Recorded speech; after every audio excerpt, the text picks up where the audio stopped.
7 years ago, a man who claimed he was abducted by aliens said that he knew the date that they would show themselves to all of humankind. And that date was just passed into law by the United States Congress. And then we take a look at the theory of video games getting too smart for their own good. What happens when programmers are constantly crafting games 24/7 all around the world? Is there a chance eventually one of them could become self-aware and make you their target? Today on Dead Rabbit Radio.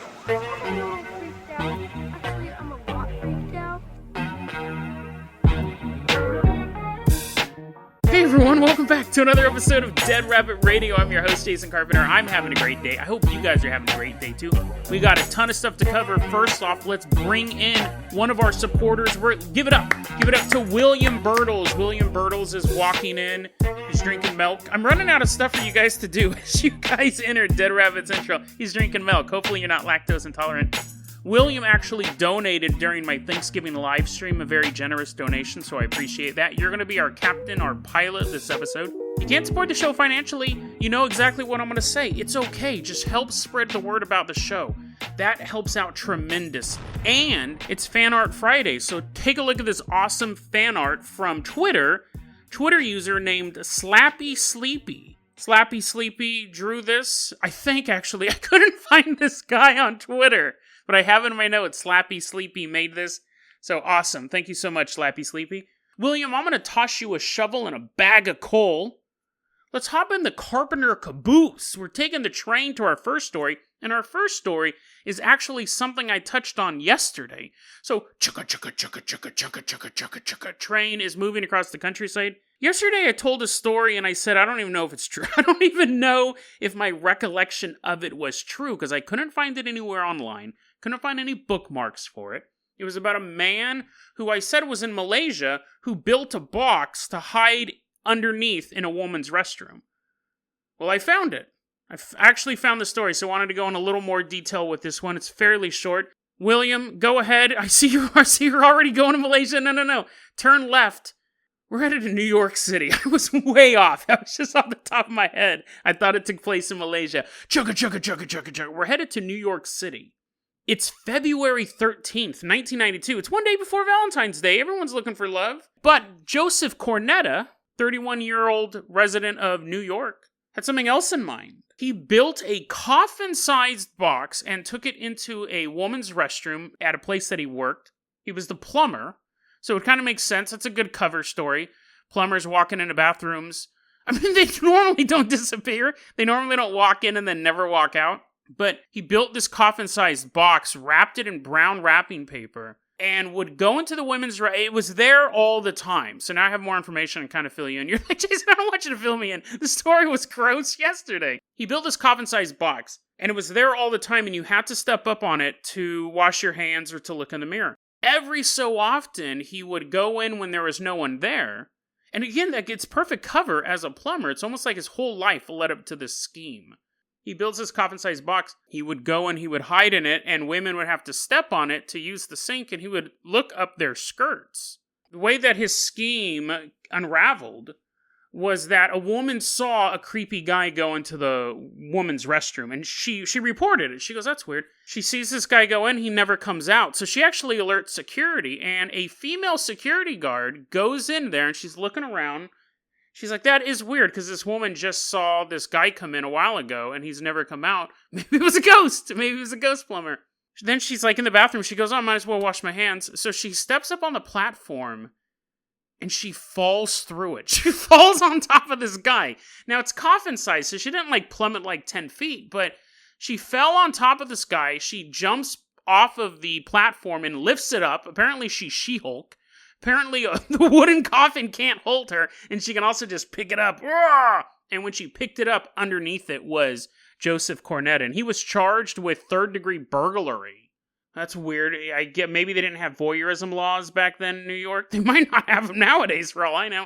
But that is a true story. I didn't dream it up. I did find it in a book of wacky news, and I put something in the show notes so you can look at it yourself if you're so inclined.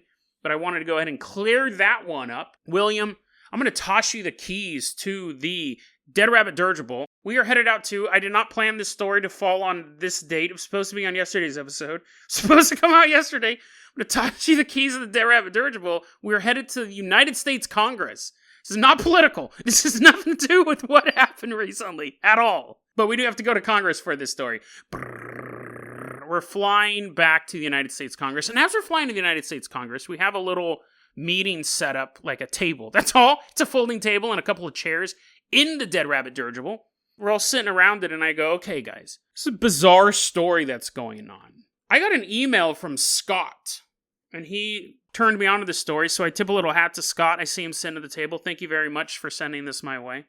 What's happened is, recently, at the end of December, Congress passed a $2.3 trillion relief bill.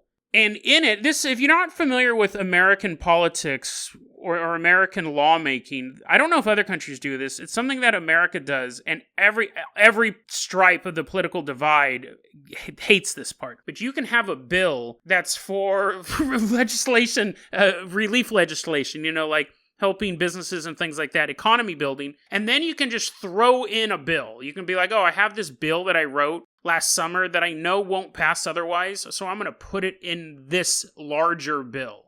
And you don't have time to read all 5,000 pages of the legislation. You just go, oh, my constituents want me to take care of this, so hopefully there's nothing totally evil in this bill. They do it all the time. You'll see them pass a bill like a defense bill to fund the military, and then there'll be like a bill to build a fly fishing arena for 10 dudes in the middle of Alaska. It happens all the time. This time, though, it's pretty dope. All those other times, it was a total scam and a ripoff. Shame on you, politicians. But this time, it's dope. What happened was, Senator Marco Rubio from Florida drafted this bill called the Intelligence Authorization Act for fiscal year 2021. And this is what this says. This is groundbreaking stuff. The Pentagon and the FBI have 180 days from the passage of the bill. This is not conspiracy theory. You can look at these links. These are all real. This is mainstream news. I'll have it in the show notes. You can Google it yourself and it'll pop up like CNN, C-SPAN, military.com, all this stuff. The Pentagon and the FBI have 180 days from the passage of the bill, and it's already passed. It passed at the end of December, to reveal what they know about unidentified aerial phenomenon, aka anomalous aerial vehicles, aka UFOs. From the passage of that bill, I think it was passed on like the 28th or 29th of December, the Pentagon and the FBI have to reveal what they know. Now, this bill requires a portion of it to be unclassified material and needs to be available to the public.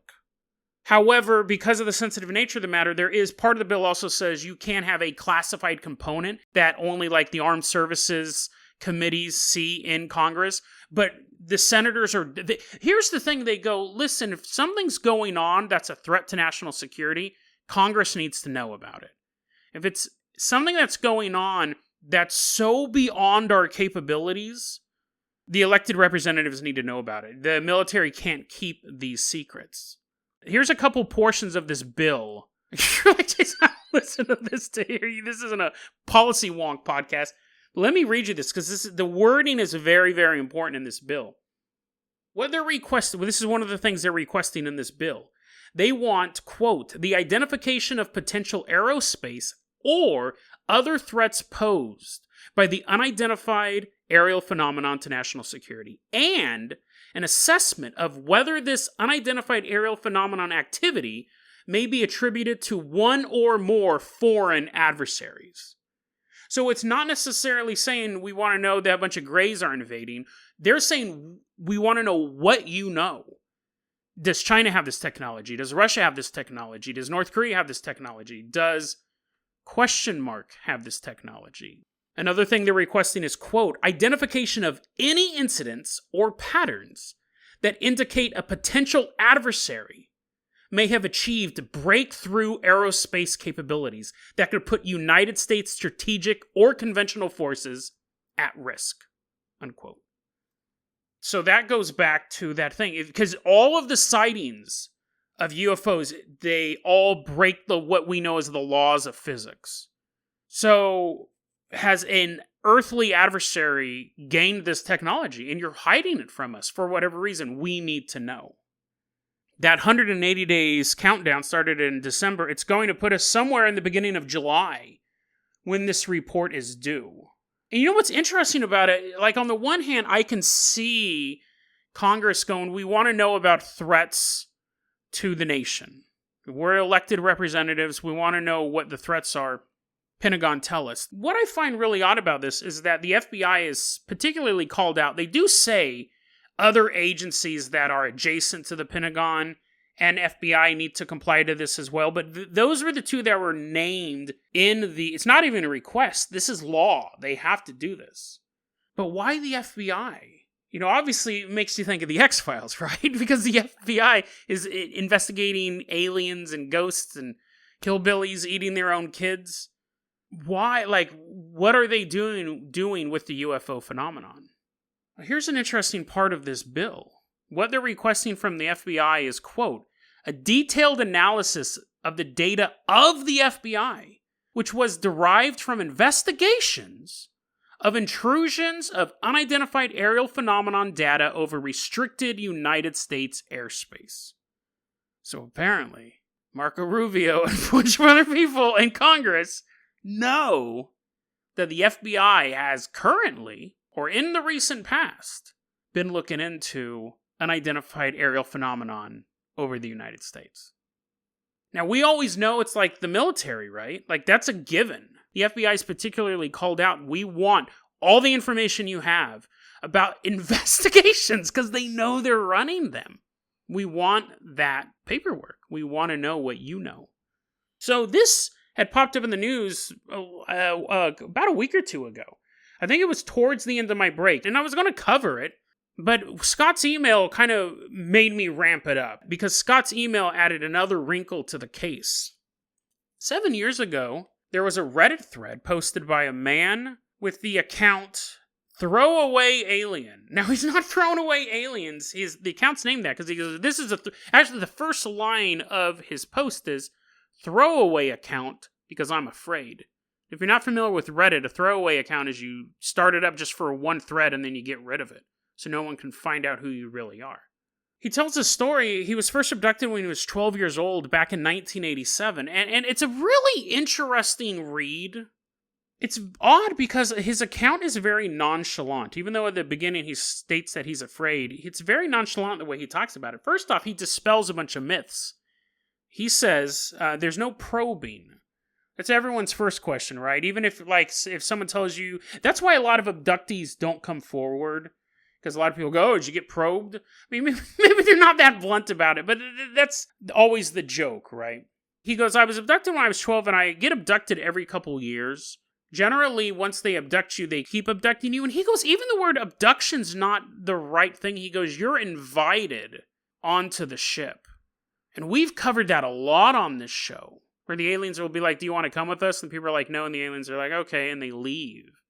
And then you have the people who get abducted, but they're like, I lost time. And you wonder at a certain point, did they give permission and then they just got in too deep over their head? He says, you're not really abducted. They ask you and then you go along. But at that point, then they just kind of keep showing up. Open that door once, you're not going to be able to close it. He says, I've seen people cut open, like put to sleep and cut open, and they fiddle around with people, but then they sew him back up and the guy's fine. He goes, the worst thing that he can recall really happening to him was them taking tissue samples. They take tissue samples off your lower back or your buttocks, which would be interesting because that could be where the probing story comes from. But he goes, a lot of stuff they do is very uninvasive. Is that a term? Not non-invasive, I think is the actual term. Fairly gentle. He says they would show him Earth television shows. And we're talking about gray aliens. What he's describing is gray aliens. And he also says this, another thing we've come across a lot on the show, he goes, they're not really gray. Like they're kind of a beige, but their skin is a suit. Their bodies, that's a suit they wear. It's a super tight spacesuit. And we've covered that a lot on this show. They're not little naked dudes walking around. It's a really, really tight suit they're wearing. He says they would show him television shows and they would just watch him. they would gauge his response to it. He's watching Webster, he's like, what? This show sucks. Put back on Different Strokes. Were those shows even on in 1987? They were showing him GoBots. He's like, what? This sucks. Put back on Transformers. He goes, the aliens basically showed no emotions, but two of them. They would show sadness from time to time, and then they would show irritation when you asked them questions. They hated it. They absolutely hated it. They'd ask you questions nonstop as they're running these studies on you, but if you started asking them questions, they're totally done with them. They don't want to hear it at all. He also said that although they can beam, and this is weird too, because I've seen this so many times in the stories we covered, and I never even really questioned it. I didn't even really think of it. There's so many times where the gray aliens show up, and they're beaming telepathic messages into some farmer's head. Do you want to eat some pancakes? And the farmer says, sure, I'll eat some pancakes. He says the gray aliens can beam telepathic messages into your head, but they can't read your mind. You have to verbally answer them. That's weird because that happens all the time. I never thought of that before. So many times the people are talking and the aliens are using telepathy because the aliens can't read our minds. According to Throwaway Alien, he says you can never verbally talk to these guys. He goes, he described their language as sounding like, like that Crash Test Dummy song. It was like this weird, weird noise. Once there was a boy. He also compared it to like the sound of a trumpet. I'm not going to do a trumpet sound because I know some of you guys listen to this show while you're falling asleep. Interesting little tidbit to this. He says that they actually love Earth music. Two types of music in particular. I've always theorized, would aliens even be able to comprehend music? If you went to an alien planet, could you comprehend their music? Like, would you be able to tell it was a musical arrangement on another planet? I've always been curious about that. But he goes, aliens love bluegrass music. Come on down the swamp. I actually don't know what bluegrass music sounds like, but I assume it sounds like that. Come on. I'm not going to keep trying to do bluegrass music, but I imagine the word swamps in it a lot. They also love the sound of this African instrument called the shikir. It's like a gourd. It's a percussion instrument. It's this gourd that has these like strings on it. Come on down to the swamp right now. I don't know what that instrument sounds like either. I could have looked it up, but I was too busy reading about a man hiding in a woman's restroom in a coffin. Because I don't know, this is interesting because he says their voices sound like a trumpet. This would kind of make sense, but he says their voices remind him of a trumpet, and it also sounds like this hum thing. So maybe a blend of the two. As much as I talk trash about gray aliens, I will agree with him on this. He said gray aliens hate jazz. They despise jazz music, which I can just imagine the aliens are like flipping through Earth television stations trying to find something for this dude to watch, and they come across like PBS Jazz Hour. And the aliens be like, they're like ships going out of control. Everyone's trying to hold their ears and pilot an interstellar craft at the same time. Hurry up, change it. They hate jazz. And they hate classical music. I almost feel like I've had so much hate and anger towards the Greys, and then this could bring us together because I also despise classical music and jazz. I feel like maybe they are my space brothers. Maybe they can come on down to the swamp with me and listen to some bluegrass music. He says they've been here for like 10, 20,000 years. He says these monitors on this screen, he said these monitors that they're looking at would show him images of the past. So he actually saw them. This is a really interesting note. He said that I saw the aliens at the construction of the pyramids. He didn't say they were building them, because we have a lot of good theories of how humans could build the pyramids. So I think he could have easily just said, I saw the aliens build the pyramids. And then you'd be like, you're like, Jason, that's the part where you zone out on the story, all these other claims. Well, yeah, they hate jazz. I hate jazz. That makes sense. He says he saw them at the building of the pyramids, not building them themselves. So that was an interesting detail. Because again, he could have easily just said, if he's making it up, make up parts of the popular mythos. He also said that he saw footage of this massive stone building, like this giant stone tower, somewhere in Europe 10,000 years ago. And it would have been demolished in the meantime. So the whole lost civilization thing, that's a really cool visual story on that as well. And it's interesting because that's pretty much the end of it. He kind of wraps it up with that. And he's basically open to questions. And then he has this original thread, and then at the bottom it says edit. He's edited it at a certain point. The edit was also 7 years ago. The last thing he wrote was, "No more questions. They are not happy with me. Sorry." And the account has never been used since. It's only been used on that one single thread. It's never been used since. He did answer someone's question, and they were like, "What do the aliens think about nukes? Do they want to stop war?" And he goes, "No, they don't really care about nukes." He goes, "At least they never asked me about nukes." He goes, "At one point, they did show me some footage of them abducting some soldiers during World War I. They did seem pretty curious about human wars. They didn't really care about nukes. A lot of times, nuclear disarmament and environmental stuff. Aliens are always trying to want to clean up our environment, stuff like that, or disable our nukes. Because they never even brought that up. And this guy's been being abducted from 1987 to, 7 years ago, 2013. That's a lot of time to be hanging out with gray aliens and them never bringing it up. And he never mentioned the environmental thing as well, so that was interesting. So what does this have to do with Congress? This Reddit thread that was set up 7 years ago, this account has not been used since. He says in this post, "The gray aliens told me they were going to make themselves known to the world in July of 2021. He goes, it's kind of hard to understand them sometimes. With the constant humming in your ear. He goes, they either said July 8th or July 18th, 2021. But he says that's when the gray aliens are going to let everyone know they're here. And so the reason why this thread has just been gathering dust over the past 7 years. The reason why it's taken flight now, no pun intended. The reason why it's in hyperspace now is because July is 6 months after the passage of this bill, where the Pentagon and the FBI and any adjacent group has to tell America and more secretive stuff to the members of Congress, but they have to reveal what they know about UFOs, unidentified aerial vehicles.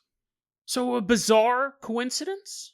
Did this guy know this? Are aliens such a master of reality that they could see into the future and they go, well, eventually, some dude in Florida is going to write this bill and he's going to sneak it in during this relief package and we're just going to tell this kid? Or is it possible that Marco Rubio is a gray alien? No, I'm just joking. Is it possible that there are aliens behind this bill as well? I guess that's just as ridiculous as saying Marco Rubio. But you know what I mean? Like, maybe there are forces saying it's time. Or actually, maybe, there's a lot of maybes in this, but maybe they know the aliens are coming in July, and this way it kind of gives everyone an out. If the Congress announces, hey, look, we know that these things are from out of this world, and then a bunch of ships flow up, and they're like, hey, look, we didn't lie to you. We actually told you the truth. The most likely scenario is it's a super weird coincidence. Like the rational scenario, super weird coincidence. But a coincidence nonetheless, and as Garrick once said, I believe in coincidences. Coincidences happen all the time. I don't trust coincidences. So we'll see what happens. Will it be another date that just passes? Actually, no, this is interesting because it won't be. The Pentagon and the FBI have to reveal that information. The information could be it's all this. It's all Chinese technology. It used to be Soviet technology. It could be that, and that would answer a whole lot of questions. Or it could be the Pentagon just straight up go, we don't know what these things are. They're not from around here. So this isn't, Scott goes, in his email, he goes, I thought it was just one of those many fake into the world things that pops up every single month in the conspiracy theory community. And I go, no, this is real. The bill is real. So the date something will happen in July. At the very least, we're going to get information from armed services and the Federal Bureau of Investigation involving UFOs. At the very, very least. And at the most, Come on down to the swamp with me. We see a bunch of UFOs float. I'm all like, my galactic brothers. The first thing they do is they destroy every jazz bar. I'm just doing that. I walk in with a bat. I'm like, I'm with the aliens now. Smashing tubas. We don't have time for the full gaming story I wanted to tell, but I wanted to wet your whistle. With this one. William Birtles, I'm going to toss you the keys to the Carpenter copter very quickly. We are going to fly on out to Sacramento, California. I have this whole segment, we'll do it Monday, about how video games may be becoming more self-aware than we think. And not super advanced video games, but like basic games being played so often that they may actually start to turn on the players. I've got some cool stories for you involving that. But in the video game realm, William, land the Carpenter copter right here by American River College, where longtime listeners of the show know that I went to college. Some of my happiest years, I've had a lot of them, so it's tough competition, but some of my happiest years were at American River College. I'd always go to the Jack in the Box. You can take this journey yourself if you're in Sacramento, guys. I'd go to the Jack in the Box and I'd get a chicken teriyaki rice bowl, drink a Coke. I'd go back to school.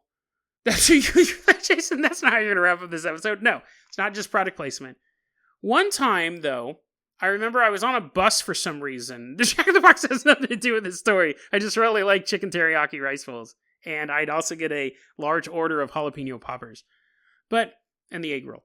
But one time I was on a bus driving through this area. So there's like a little shopping center. There used to be a military surplus store with who I could only describe the guy who owned it as a domestic terrorist. He was basically Otto from The Simpsons. Every time you walked in there, because I always wanted to like buy like cool army pants. You always thought that the feds were going to raid it at any point. He did not want customers in there. I swear he was selling weapons from in the back. One time I'm taking a bus through this area, and I look out the window as the bus is driving. I look out the side window, and I see two men walking down the road. There's a shorter, overweight man, and a taller, skinny man.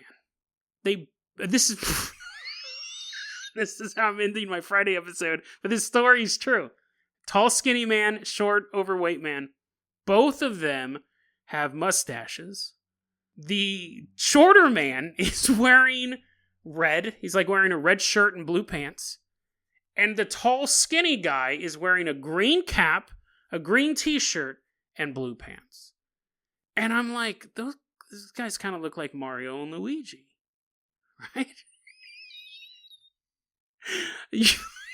Hold on. Don't click off. Don't click off yet. Like, those guys kind of look like Mario and Luigi. Now, the bus is driving. If I was in my car, I totally would have stopped and asked them, hey, are you Mario and Luigi? But I didn't have that power. The bus is driving by, and I see them in some sort of animated argument. Like, it's overblown. Like, you know how people argue in a silent film? Like that. It's exaggerated argument as they're walking down the street. And then, to make it even more like some bizarre scene, Mario, he has a red baseball cap on. He takes his cap off and hits Luigi over the head with it. And Luigi covers up his head with both hands, like someone just hit him in the head with a baseball bat, and it's so animated. I can't hear anything, but he covers up his head with both his hands, and I see his mouth go, ow! Like, super ridiculous. And I remember the bus driving, and I am craning my neck now, and I see them just continuing to walk down the street. I'm pretty sure that was actually Mario and Luigi. Now, again, it's probably not. They're probably not 8-bit characters in the real world. I found the whole thing so bizarre. Everything was perfect about it. The way they were dressed, the way they looked.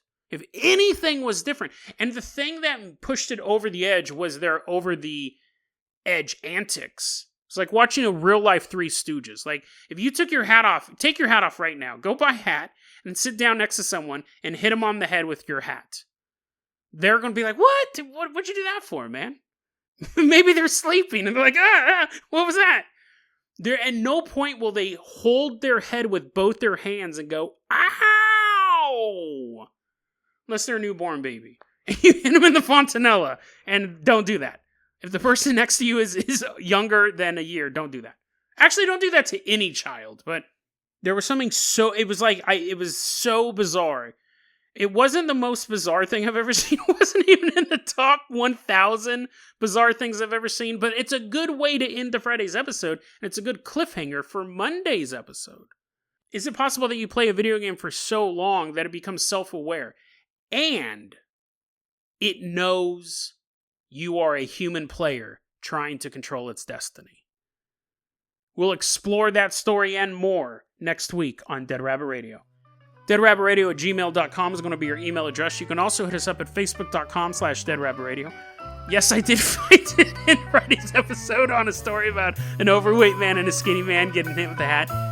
Dead Rabbit Radio is the daily paranormal, conspiracy, and true crime podcast. You don't have to listen to it every day. I'm glad you guys listened today. I love you guys. Have a great weekend. I'll see you Monday.